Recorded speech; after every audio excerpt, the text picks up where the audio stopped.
Hi, today I'm for the MOTOROLA Moto E13 and I'll show you how to create home screen folders on this device.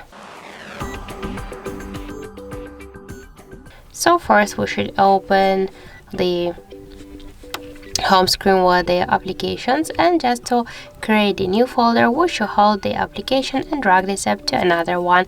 So by this way we can see that we just created the new home screen folder. Just to add here more application, we should by the same way hold the app and drag it. To give a name to this folder, click to edit name and enter the new one, for example the apps. Now we can see that we just successfully give a name to our folder.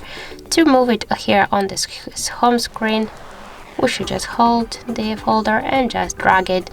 Also we can move it between the screens just by the same way. Just you should hold the folder and drag it to the left or to the right side of the screen.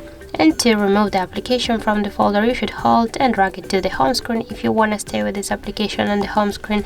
Also you can hold it and drag it to remove icon, but don't worry, you will stay with this application in the apps menu.